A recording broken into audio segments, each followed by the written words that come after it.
leading the charge to make the 2024 Broker Carrier Summit possible, and we are so excited to have their support. In case you haven't heard, TAFS offers much more than freight factoring. It provides a comprehensive support system for trucking companies of all sizes, specializing in fast and efficient invoice factoring with the ability to pay carriers in as little as 1 hour. And TAFS services go well beyond factoring, offering a fuel card that unlocks major fuel discounts, flexible business loans that are designed to cater to the distinct needs of a carrier's operations, a dedicated, responsive client experience team, and much more.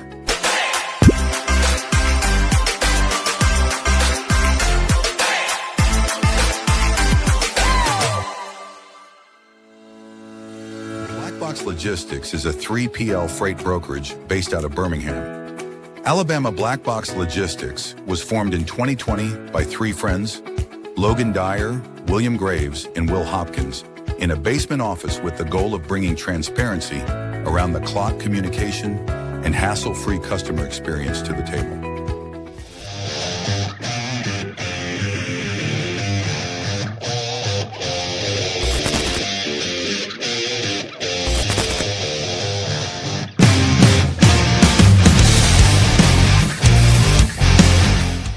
LoadBase is a logistics software solution that simplifies the process of tracking carriers.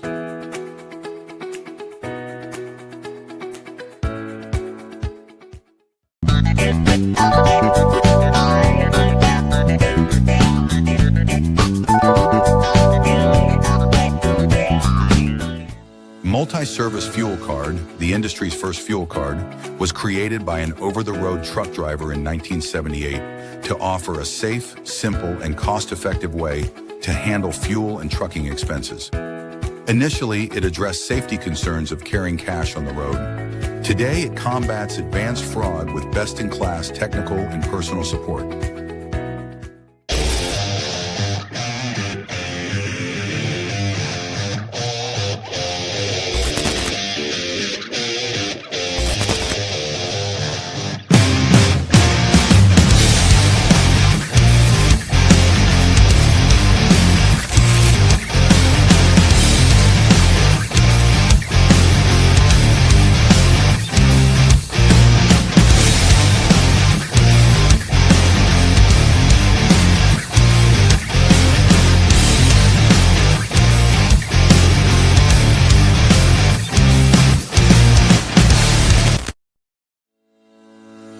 Sales-CRM is built for freight broker and agent sales teams. Manage your shipper prospecting and follow-ups. Organize your carriers in the lanes they run.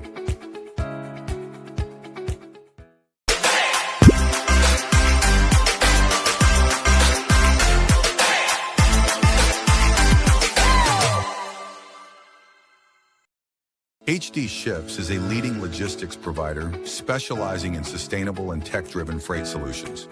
With hubs in Reno, Phoenix, and London, we deliver comprehensive services, including full truckload, expedited cross-border, and intermodal freight. Leveraging proprietary technology, we offer 24/7 tracking, real-time visibility, and advanced automation to ensure safe, compliant, and efficient transportation. Our commitment to sustainability enables clients to offset emissions through carbon credits, aligning logistics with environmental goals. At HD Ships, we prioritize transparency, reliability, and exceptional customer service, empowering clients to achieve seamless, sustainable logistics solutions worldwide.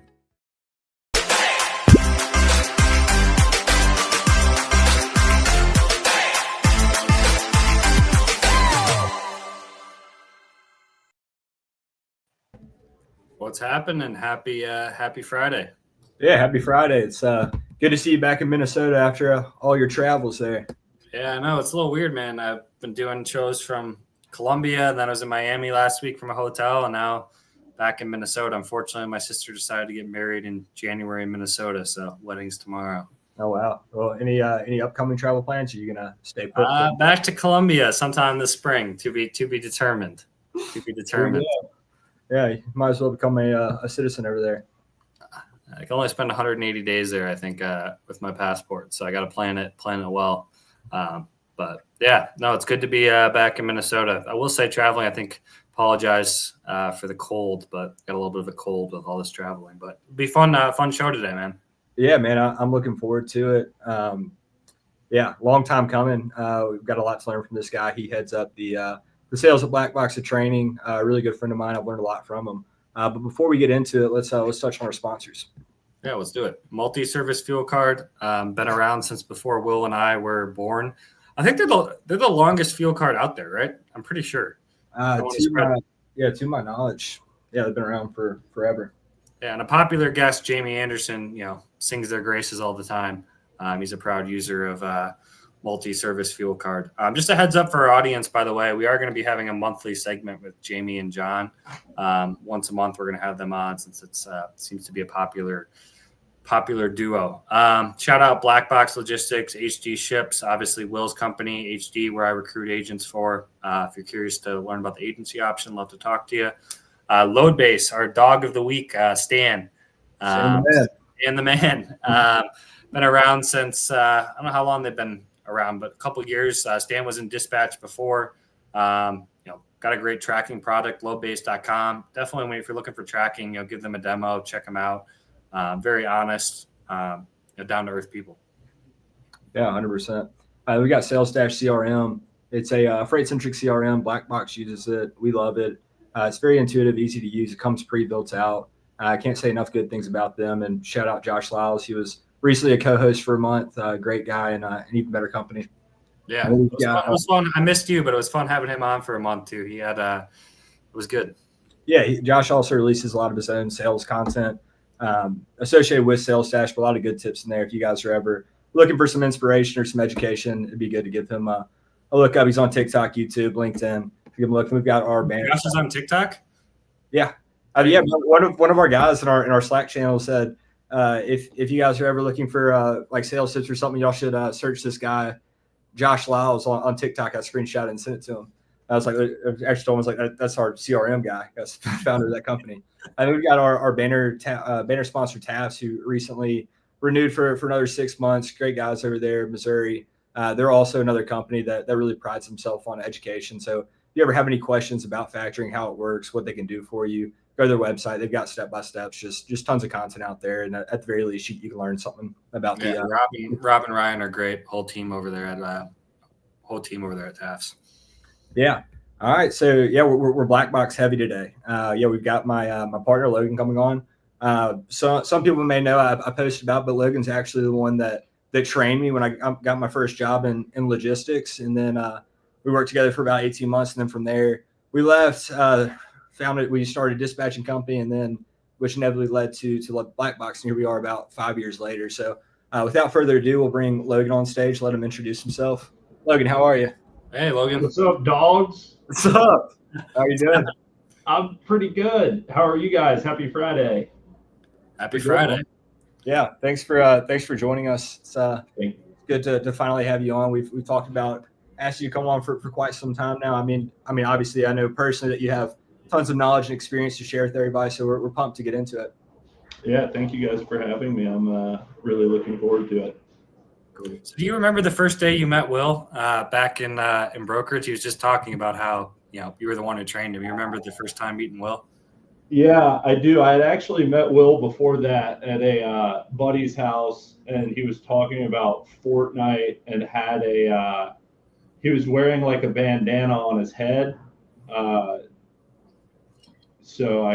And then he showed up at the office one day, and I was like, oh God, this is who I'm training. But obviously he grew on me a little bit, and it kind of transitioned into a long, healthy, bountiful, almost brotherly relationship. So, yeah. For context, for anybody listening, tuned in, or watching back, I was pretty young at the time. I was 18, so it's not like I was like 26 years old wearing a bandana playing Fortnite. But yeah, I mean, it feels like sometimes it feels like just yesterday, and then sometimes it feels like I've known Logan for a lifetime. But yeah, he actually trained me, and it's funny because we kind of talk about sometimes this. Like doing too much at once, right? So Logan was a top producer at that company, right? So, and correct me if I'm wrong, Logan, but it appeared that since Logan produced so much, they were just like, Logan should train everybody. But how is Logan gonna going to train me when he's booking, like more freight than anybody else has, way more going on.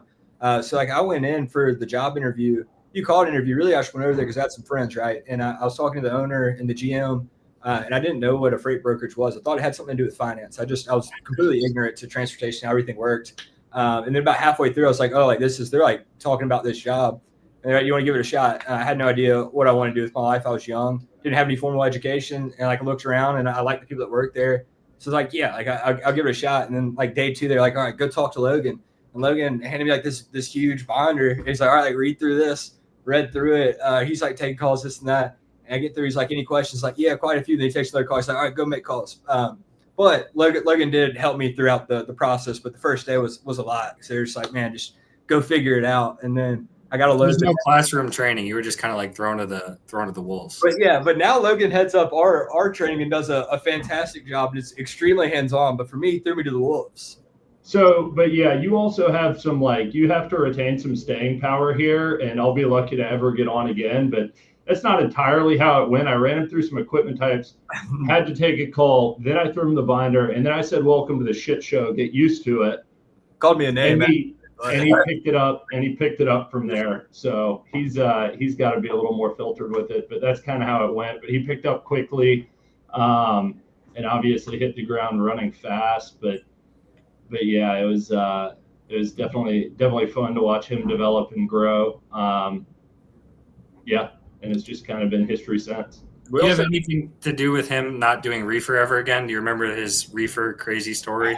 Why he never did reefer? So not exactly. Now, he was young. I was also young. I was 22, I think. And I do remember him getting his first shipment, I think, was a multi-drop reefer into Canada. Yeah. And I think we screwed that up, like, by not clarifying what currency we were using in the initial negotiation. And that was like the first bad experience of like 15 bad experiences with that shipment. True. Yeah, I remember it. I don't think I facilitated that. I think I would have told him better. I've given some really, really bad advice before, but I don't think that was a specific example of it. No, it wasn't Logan. It was really like me doing it, everything. And then like something would start burning and then I would bring it to everybody and they'd be like, why'd you do that? And I was like, I don't know. I wouldn't ask for help. Yeah. But yeah, so also Logan and I lived together. So, like he was really good as a sounding board for me, which he had, a couple years more experience than me, got started. So like we go back to the house and I would have questions after hours. He was always there and able to like walk me through stuff. So definitely a huge part of me being able to get started quicker is that like I had like freight people around me at all times. So like if we were at the house and something came up, I could just, like walk over and like, hey, like, how do I do this? He walked me through it. So that was awesome getting started in logistics as, like a younger person. How did you get started, Logan? What was your lead up to finding out about logistics and, getting started in this company? Yeah, I grew up in Atlanta and was not the most well-behaved kid in high school. So my parents were like, you're not going anywhere near an SEC campus. So I actually went to school in Montana at the University of Montana. And then got through 2 or 3 semesters and still wasn't ready for it and wasn't focused on it. So kind of started looking for other jobs, worked for a little bit out there, and then started bouncing around kind of back through the Southeast looking for jobs. Couldn't really make anything stick. Wasn't super determined to take life seriously, if you will. And then kind of chucked the dart one day and landed on Birmingham and came and developed some relationships with some guys. And eventually it was like, well, I got to pay rent. I need a job. And one of my buddies was working. I had made friends with 2 or 3 of these guys at this agency and got the invite and went over there. And that's how it all started. So nothing super poetic. It's just kind of a product of circumstance. How did that decision go for you guys leaving then? Because you guys are both doing well at this, brokerage. Will's first job. You've been for a while. How big of a decision was that to? Because this was in 2020 when COVID, or maybe it was right before COVID. But what kind of went into that decision to say, hey, we're going to go do this, ourselves? Yeah, so that's it was interesting. It's obviously a super big decision because we were both doing pretty well as brokers in 2019. So I started, I got to see 2017, 2018. 2018 was obviously a very good year. So I got to, and I was a kid who had been doing painting jobs on the side and, jumping around from job to job, not the most stellar resume. So I was finally making some decent money. And so obviously it was a pretty big decision, but I think ultimately what it came down to is having some autonomy. I've never been really good at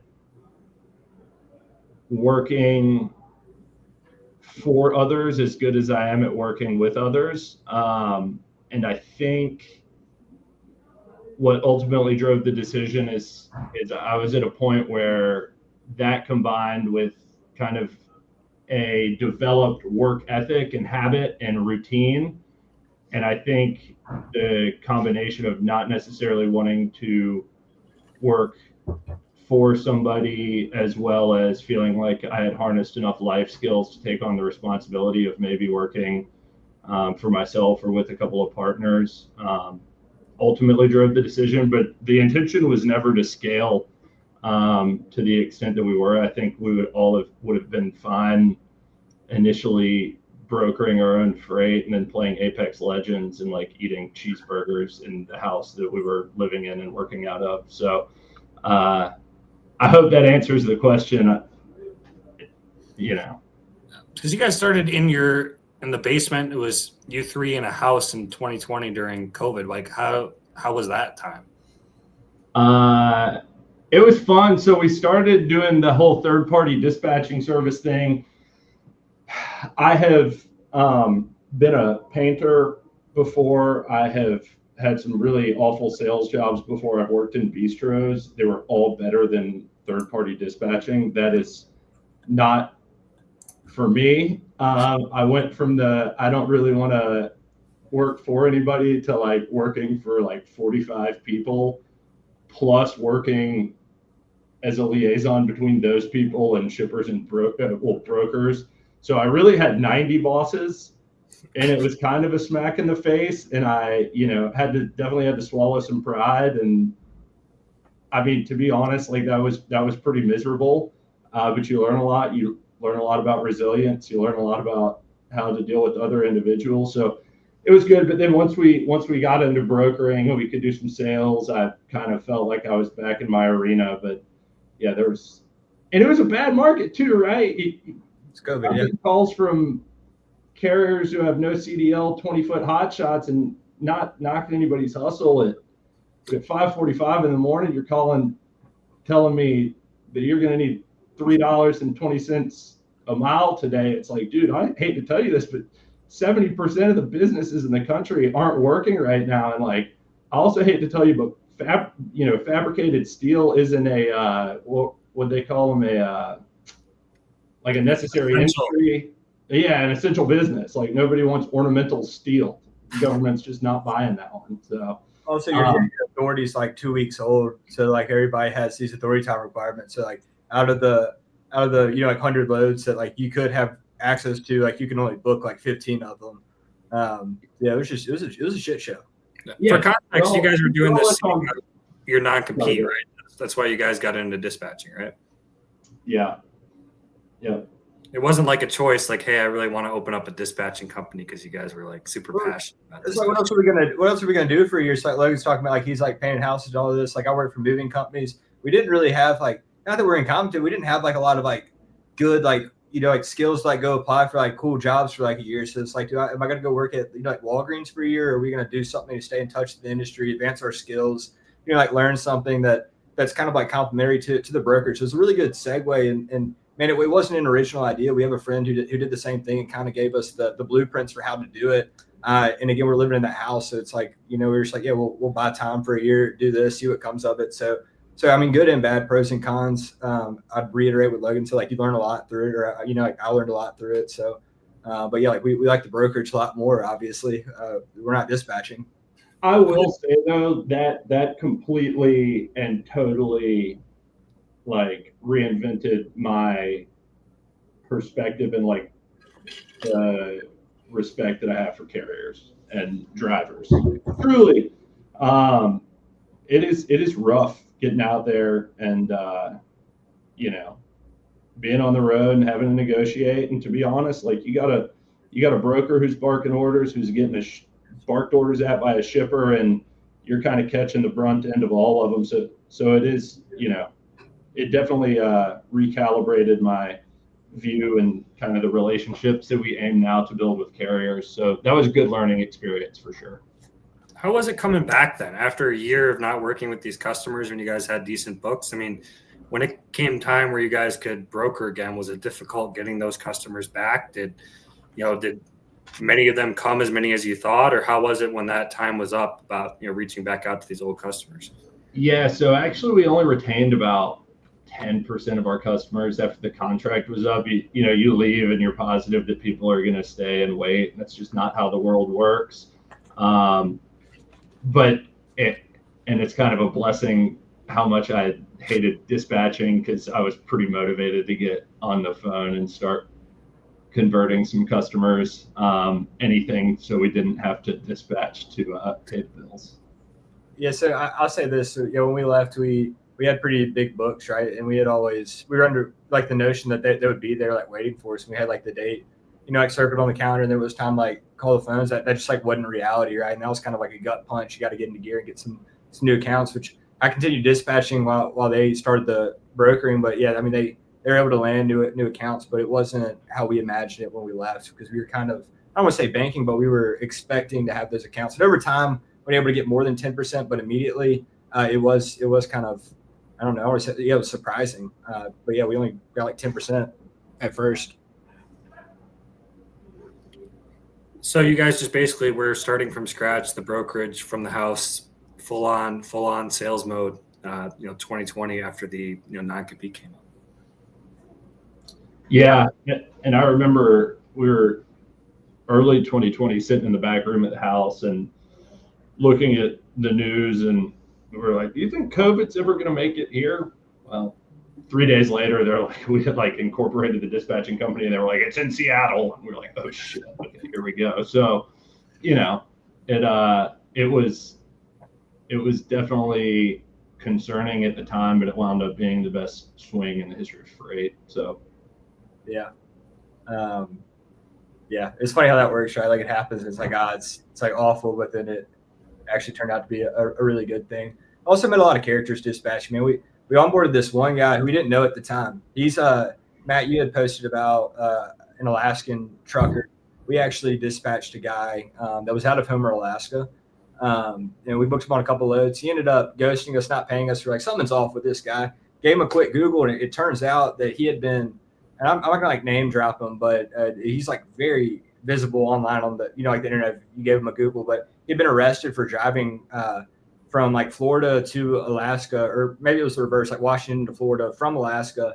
Been up for like 8 days, LSD, meth, cocaine, like on all kinds of drugs, like on the side of the road, trying to put his credit card in the gas tank. This is like 4 years before we onboarded him, and actually looked him up because we were talking to the TAFs guys, and he got his authority revoked. So no telling what would happen this time, but he owes us a good bit of money. But just he owes us money, but like I'm still, he still gets brought up occasionally, and I'm still asking who exactly wants to volunteer to go collect, because I'm not going to do it after reading the news articles. So I mean, I figure we chalk it up to the game on that one. Yeah, they were going to have to. How did it go kind of like growing then? Like you guys obviously, when did you guys like kind of start hiring your first couple employees or thinking about getting an office, or how did like expansion go back at that, the early stages of Blackbox? Yeah, so it was super organic. It got to a point where, we were bringing in enough business to where we felt comfortable paying a salary down on 1, and then 2, and then 3, and then all of a sudden, this room that we were working in was maybe 175, 250 square feet. I mean, it was small. I could hear Logan. We had 5 people. Do what? I could hear you breathe from my desk. Yeah. Well, yeah. But yeah, I mean, it just happened organically, and then we ran out of room, so we got an office, a couple miles from the house, and all of a sudden we ran out of room there, and then we got another one, and so I mean, it was was simpler times, right? Because sitting next to somebody who's just starting, it's fairly easy to give direction and kind of give immediate feedback. And that's one of the hardest parts that for me personally, of like to where we've gotten to now, is how do we give that feedback and that direction and that instruction on a large scale.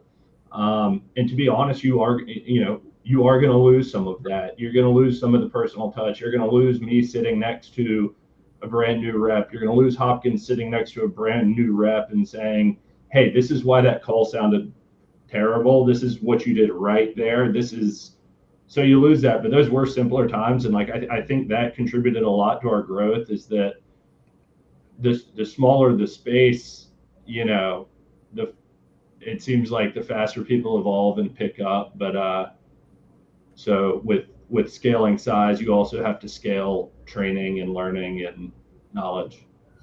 Yeah. You guys, how many people you guys have now? I mean, I was in your offices down there. It was gorgeous, massive office. You guys have what, 50, probably right around 50 people in there. I think total we've got about 50 between in office and offshore. Yeah, I was gonna say and you guys have room probably in that office for what, 150? Lots of room for activities right now. We have room for about 90. Maybe it just seems, since there's so many square feet in that office, maybe I was guessing higher. But man, the fire marshal likes to have his hands in everything. He likes to tell you how many people you can put in a room. Yeah, he's making me. That's a joke. But not really. They're making us move the vending machine because it's a fire hazard. Yeah, crazy. But yeah, I'll say about like when we're scaling, and Logan's talking about like as we're smaller, like like in a small boat, like you can see who's not paddling. It's really easy to kind of like see what's going on with everything. And as you get bigger, there's more stuff that we've had to build out, and kudos to Logan, who's really headed up a lot of that stuff, the SOPs, and just kind of the stuff that nobody talks about when you're talking or thinking about like starting a business, the things that become necessities that like aren't fun to do. Like it's really fun to like grow, build, and create, but the things that sustain that growth are like putting some stuff on paper in the processes and stuff that just doesn't get talked about a lot because it's not flashy or exciting, but it's necessary. So you're heading up all the sales training right now, right, Logan? Or what is kind of sales training? I mean, we obviously talk to a lot of salespeople on this show. Probably a lot of salespeople are listening. And what does kind of sales training look like at Blackbox? I mean, what are, some things So we do 3 to 4 weeks of classroom style training, and the first 2.5 weeks are typically industry training. So we're teaching, hey, what is this equipment type? What are these accessorials? What are these charges? What's a layover? We'll go over markets, and it's impossible to educate somebody in a week on which markets are going to be good and why, but we go over supply and demand. We go over variables that can impact market conditions. We go over just basic supply and demand stuff all the way down to like mentioning some good markets. And we like to get them to internalize what's going to affect those markets and what's going to affect different equipment types. And then the last week or so is sales training. And we go over a lot of stuff. And it's hard, right? I think there's a big disconnect on training SDRs and AEs and just floor level sales reps. I think a lot of people get it wrong. And I could very well be wrong on this, but I think you saying, hey, get this. First off, we don't do scripts. We don't believe in scripts. I've never bought anything from somebody who is utilizing a script. So instead of saying, hey, go offer this person value and putting down a white pages, we like to educate them on the industry. And then from the jump, what kind of my approach when I'm training is we're going to start at the mechanics of a cold call. We're going to start at what's important in a cold call. We're not giving specific verbiage, but we're going to listen to recordings and identify like what we're trying to keep up and what we're trying to keep down. So we do have an ICP that we go after. We're primarily open deck, small to medium sized businesses, but we don't limit our reps on what specifically they can do. And in freight, it's tough, especially with these new guys. Because if let's say I call a greenhouse, I know that they are busy in the spring. I know they're likely going to be vented vans or temp control. And I know that there's a pretty good probability that the majority of their business is going to be multi-stop. Well, how do I know that? I know that through doing this for almost a decade.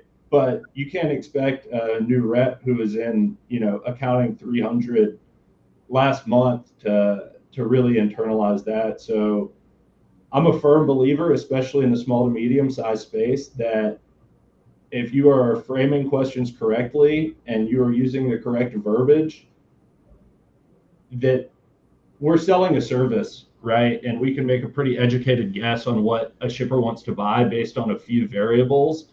But I'm a firm believer that if you pose the right questions and you have the right tone, verbiage, and fluidity, and you can develop an organic conversation with a shipper, that ultimately they're going to tell you the product that they want to buy, right? Because we sell transportation as a service.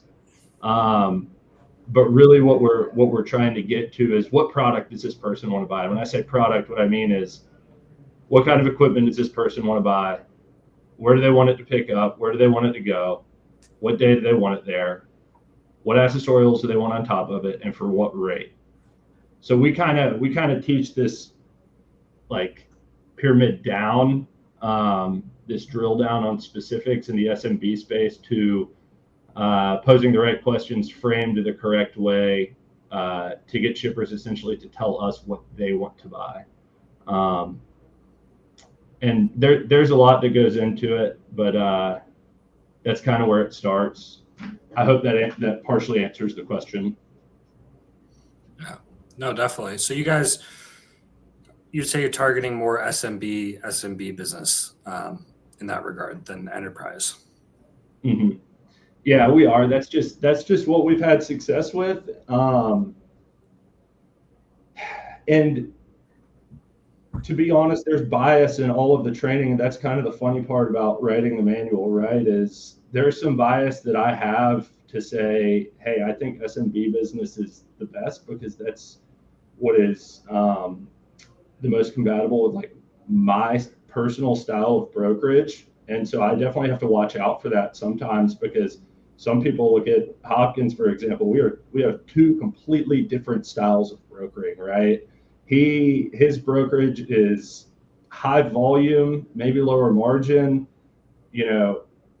It warrants having a support team, whereas mine is relationship based, lower volume, really, really harping on the service aspect, the relationship aspect.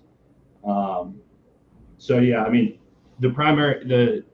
our ICP is SMBs, but that's something we're trying to expand out of.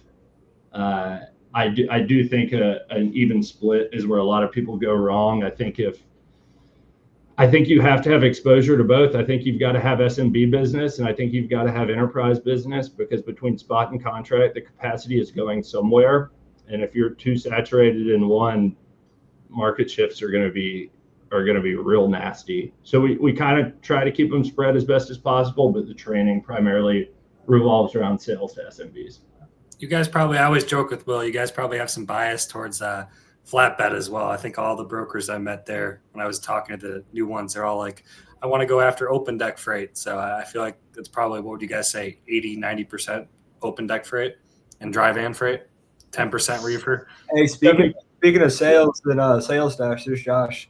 Great to see the warden up on the pod. Yeah. We call Logan the warden around the office. Shout out to Josh. Josh is the man. Sales Dash is awesome. If y'all haven't run with that, you're missing out. We've gone through several CRMs, and it's been by far the best that we've used. It's simple, it's slick. Definitely worth a shot. I didn't mean to interrupt. Y'all were doing a question. I got excited. No, I got excited seeing Josh. Obviously, I'm a big fan of Josh too. I was just saying, you guys are more specific in flatbed and dry van freight than reefer freight, probably. Yeah, we've got some reefer shippers. It's just a different ballgame, right? And I personally try to stay away from produce. I prefer to do protein, frozen if possible, but beggars can't be choosers, right? But if I'm prospecting and generating some leads, I'm definitely not staying away from the produce, but it's kind of a crazy corner of the market. 100%. What are some mistakes you see from new reps, doing sales training? What's like a common mistake? Like they're out of training, they've been on the phones for, a month or so. And what's like a common mistake you might see in prospecting or sales calls kind of among new reps?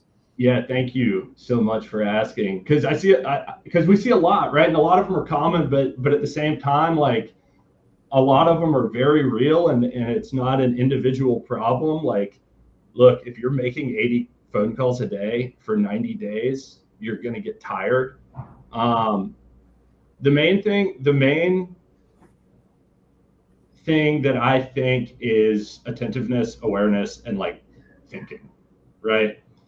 There is so much of a swing from the outcome of a mindless sales call to like an intentional sales call, right? And that starts at prospecting, or like looking at a lead before you bang out a call. Like developing talking points that are specific to the shipper that you're calling is so crucial. And if you don't take the 30 to 90 seconds before a call to actually do that, you're going to lose. Making good calls up front so you don't have to make more bad calls later is the most no-brainer trade out that any sales rep can take if offered the deal. Formality, being too formal on the phone is another huge mistake that I see. And I went through this too, right? I'm 21 years old. I started a B2B job. I had never done B2B before. It's always been painting or working at a bistro or whatever. My parents raised me to say, yes, ma'am, no, ma'am, yes, sir, no, sir, please, and thank you. Will get you farther than anything you'll learn in middle school. I don't think they were wrong about that. But when I started making phone calls as a 21-year-old and I'm talking to, let's say, a 50-year-old shipping manager, what I noticed is that I'm speaking to that person, and I guess this is more for the new reps and maybe younger in years, is I'm speaking to that person like I am asking my best friend's parents if we can have a sleepover when I'm like 10 years old, right? Like, hey, this is Logan at Blackbox. How are you? So like that immediately offsets the like dynamic of that phone call. That immediately puts me at a lower place than that person, because one of the biggest things that we teach in sales training is like, we are not going to tell somebody that they can trust us. We're not going to tell somebody that we have experience. We're not going to tell somebody that we're not going to lie to them. Because if somebody says that they're not going to lie to me in real life as a person, face to face, I immediately think that person is a massive liar, right?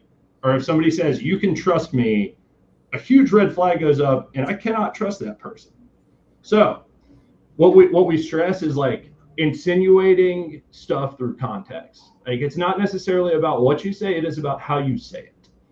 And that comes back to that intro, right? Hey, this is Logan at Blackbox Logistics. I was calling to see how you go about onboarding additional transportation providers. So like, what is that saying to that person through tone on the other end of the call, right? It's saying like, okay, number one, this kid is scared. Okay. Number one, this kid is uncomfortable doing what he's currently doing. And number three, this kid is super green. Because what happens, I don't know if everybody watching this is in the transportation industry, but you do this for 10 years, you just get kind of mad. And like, if you're making sales calls, it's not, hey, sir, how are you doing today? Right. So it's insinuation through context is one of the biggest things. And we teach our reps that, hey, if you're calling and you're sounding like you were trying to suck up to this person, and this doesn't sound like a mutually beneficial business to business transaction, then you're going to lose. Because if I have something good to offer you and I have good service available, I'm confident in that. And I'm not coming to you asking for you to give me an all give, no take transaction, because I'm going to sit here and I say, hey, my ops work. I'm going to track your trucks. I'm going to get you capacity. I'm going to have them there on time. I'm going to get you visibility to whatever extent you want it. But I've got something to bring to you. But again, kind of a callback. When I'm calling in and I'm sounding like the kid asking his best friend's parents if they can have a sleepover that night, I'm negating my stance in the dynamic. And I think that's super important, and that's probably one of the biggest things we see. Is it difficult telling these new reps too, like, mistakes you're seeing? Like, how was that going? Like, you guys were working out of your garage, not managing people, just in charge of your own books of business.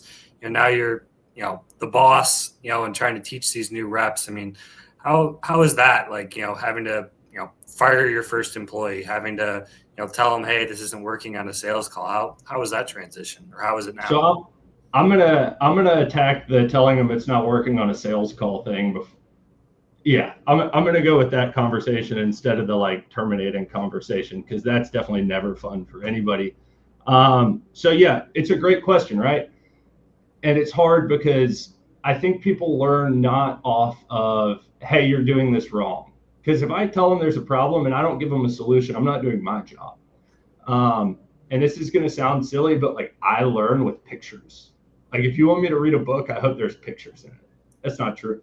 I read, I promise. I just, I learn better with pictures. So what we do is on a call, I'm going to tell you what aspect wasn't good about it, what we can do to pivot off of that change. I'm going to explain why. And 90% of the time, that why is, I want you to put yourself in the shipper's shoes, and I want you to pretend like you just said what you said to you. That's pretty explanatory off of it.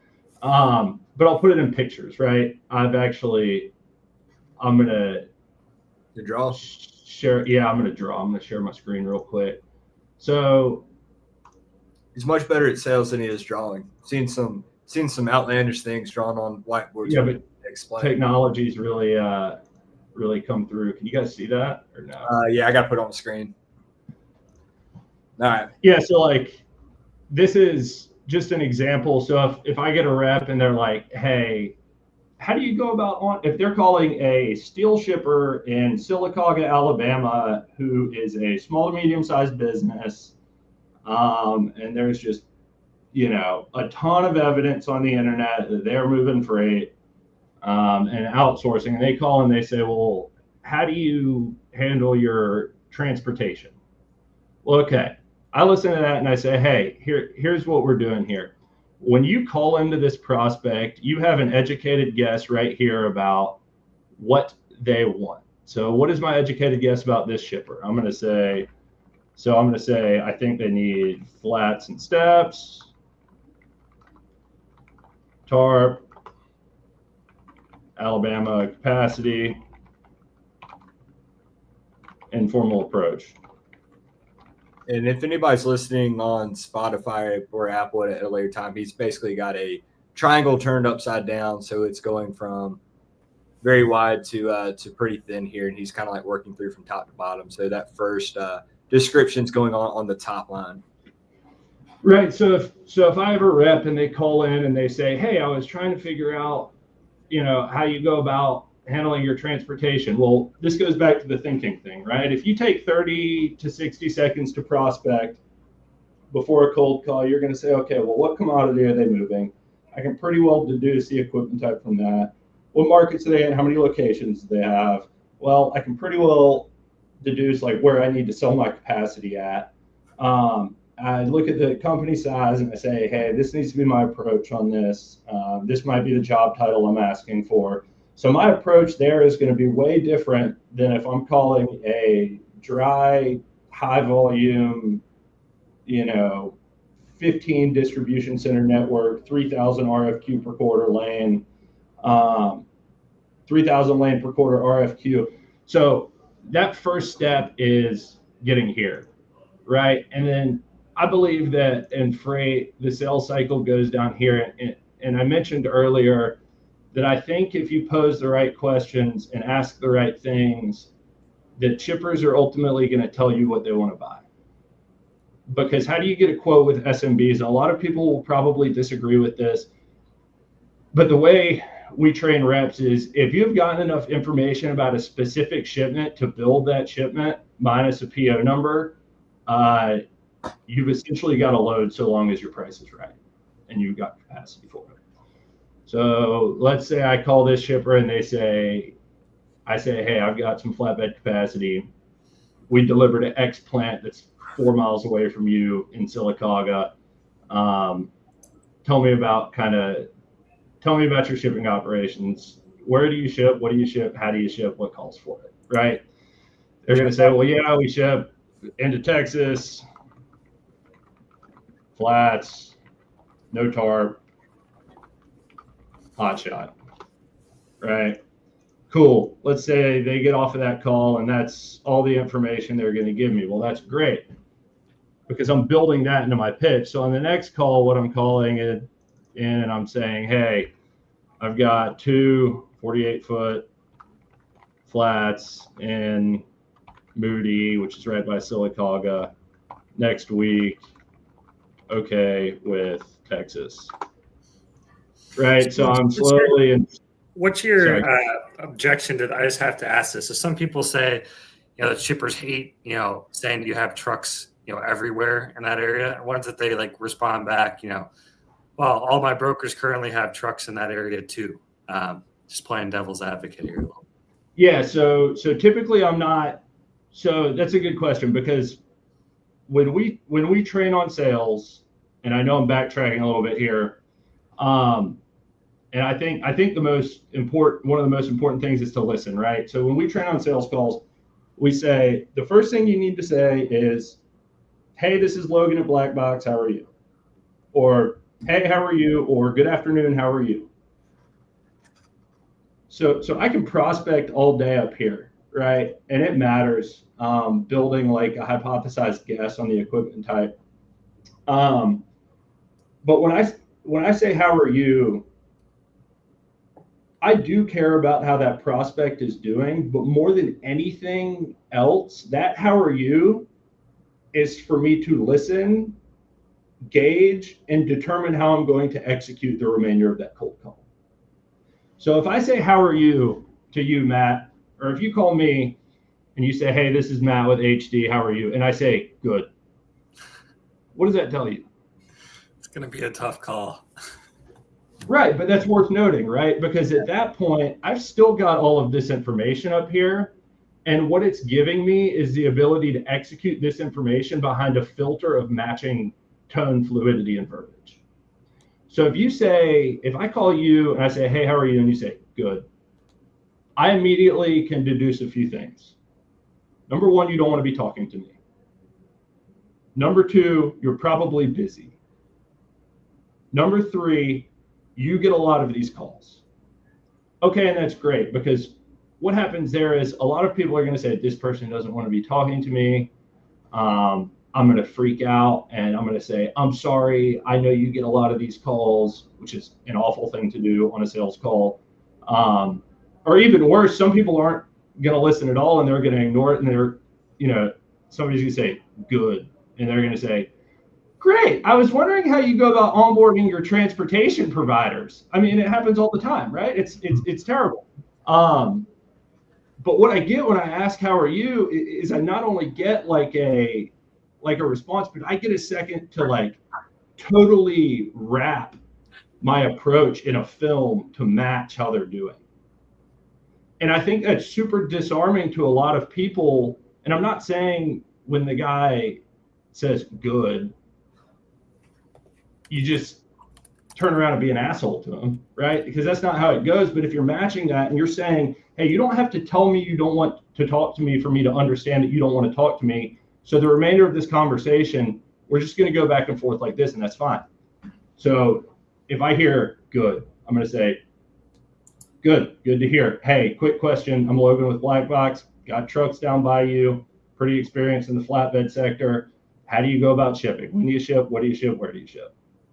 And it's kind of disarming to people, I think, when their tone gets matched and people don't recoil from necessarily like a bad response, because I think a lot of reps, what they do is they do one of two things: they shut down and they start apologizing, or they just totally disregard it, which I think is worse, to just continue in like a super enthusiastic pitch when your prospect answers the "how are you doing" question with trying to tell you that they want you to kick rocks.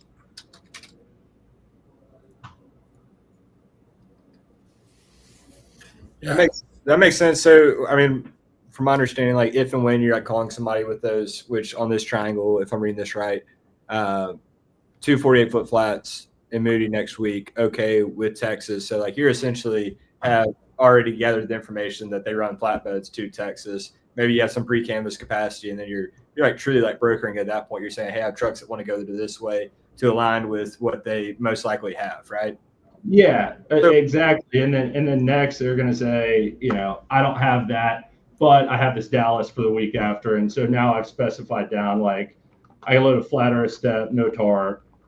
Yes, yeah, so you're not saying. So I think what Matt was getting at, a lot of brokers call and say, like I've got trucks, I've got capacity everywhere, but really we're honing down and getting quite granular with that capacity, saying, hey, we have X trucks that want to go to this place, as opposed to saying like, hey, we've got trucks empty, willing to go anywhere. And then it's like really broad. Whereas this approach is a little bit more targeted, and it's based off of information that's already been gathered. So yeah. I be the big differentiator between if you're just, I guess I'm kind of answering Matt's question, backtracking a little bit. Yeah, and we kind of got off on two separate tangents, and I know that was probably misleading because I have like the drill down of like actually running to a close on a customer right here, and I'm also explaining like how to initiate some momentum in a cold call elsewhere. But like this is call number 1. These are my assumptions. Like this is what I know into call number 2. This is what like I'm offering on call number 3, and then on call number 4, he's saying no, but I have this, and then perhaps I ask him for a target rate. Like call number 5, I've gone from like an educated guess on what they could want to like, hey, he needs a flat with no tarp going to Dallas on the 28th for $1,350. So like I've specified that service down into a product, if you will, and I think that's how we convert customers in freight, at least in the small to medium sector. Yeah, makes sense to me. Matt, does that answer your question? Yeah, no, 100%. I think we could talk about this stuff all day. It's fun conversations for sure. I like the picture approach. Thank you. You're the first one to present anything on the podcast, so inaugural presentation there. Well, good. I feel like a pioneer. You are a pioneer. Yeah. Thank you. So how often does golf come up on these? Some context. I played golf with Logan and Will down in Alabama. Logan's a big time golfer. A lot of your customers golfing. Is that ever coming up in prospect calls? No, none of my customers golf, and it sucks. I should. Yeah, I don't know. I should have been in insurance. I got buddies in insurance, but I don't think they've been in the office since 2023. It's crazy. They're playing golf all the time. Unfortunately, none of my customers golf. So when I go, I typically go with friends or alone. But it's a pretty cool thing to be able to have a really stressful day at work and then go outside to a golf course and just compound that stress so much more. I haven't had fun on a golf course in 30 years. That's why I love Sprite. Makes sense. There's parallels there. Yeah. You hit the course today? It's what, 2:00 in Alabama? No, girlfriend's going out of town this weekend, so I'm on boyfriend duty. This afternoon, I think we're going to go see a movie, but probably try to play tomorrow. Yeah, it's got some nice courses down there for sure. Well, it was fun having you on, Logan, and kind of learning a little bit about the backstory with Will. Anything else you want to kind of mention before we close out? Not in particular. I mean, if you're a new sales rep, momentum in a cold call is key. Truly, if what you're saying or asking to a prospect, like your words matter. You get so many words per call. Like if you're not utilizing those to build your momentum, you are killing your momentum on a call, and momentum is the absolute key to cold calling. So position yourself well for 2 exchanges out by asking the right questions now, if that makes sense. Yeah, it makes a lot of sense. Well, Logan, yeah, we've enjoyed having you on. We'll have to do it again. That was a great episode. There's a lot of great sales tips in there. But yeah, we need to do it again soon. So I know that we're just scratching the surface with what we could get into in regards to all the sales and what goes into our training and what you're teaching these guys. Sure. Well, thank you guys for having me. I really appreciated being a dog for a day. You're a dog every day. We'll good deal. Okay. Yeah, I'll see you here in about 30 seconds. All right, gentlemen. All right. Thanks, Logan. Awesome.